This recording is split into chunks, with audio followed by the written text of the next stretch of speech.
अस्सलाम वालेकुम वरहमतुल्लाहि वबरकातुहू।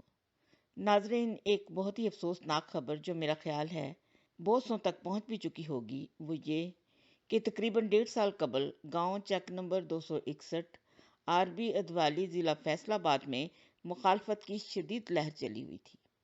चुनाचे इस इलाका में 17 जून को सरकारी एहलकारों ने रात के अंधेरे में अहमदिया मस्जिद बैतुल ज़िक्र के मीनार मिस्मार किए और कलमा मिटाया। तकरीबन 3.5 घंटे में मुकम्मल कार्रवाई की।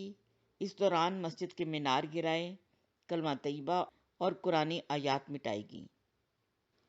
इसके साथ साथ 4 अहमदी घरों के बाहर लिखे हुए दुआया कलमात वगैरह भी मिटाए। इस सारी कार्रवाई के आखिर पर तमाम मज़कूरा चीज़ों का मलबा भी उठाकर साथ ले गए। बैतुल ज़िक्र में जहाँ से कलमा मिटाया गया उस जगह सीमेंट से प्लस्तर भी किया। नाज़रीन, सरकारी एहलकारों ने जो ये काम करने के लिए आए थे, उन्होंने अपने अमले के अलावा उस वक़्त किसी को करीब नहीं आने दिया। दूर दूर तक निगरानी करते रहे, यहाँ तक कि करीब के घरों की छतों पर चढ़कर भी निगरानी करते रहे। उन्होंने किसी को वीडियो नहीं बनाने दी। हमारे अहमदियों के मोबाइल फ़ोन भी पकड़ लिए और जो भी कोई तस्वीर या वीडियो बनाता था, देखते ही उसके मोबाइल का सब डाटा डिलीट कर देते थे।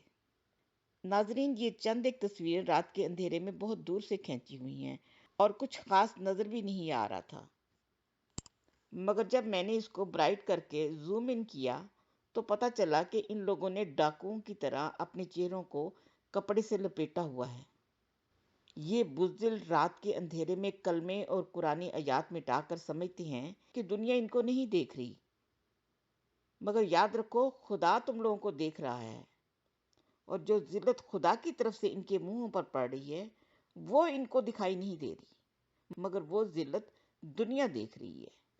कभी इनके खतवे नबूवत के जानिसार उलमा सू की वीडियोस लीक होकर आ रही हैं और कभी इनकी असम्बली में जहालत के बाजार गर्म हो रहे हैं। याद रखो, इस जिल्लत को तुम छुपा नहीं सकते और तुम लोगों की हरकतें बता रही हैं कि तुम लोगों के साथ आगे जो होने वाला है उसको तुम रोक नहीं सकते।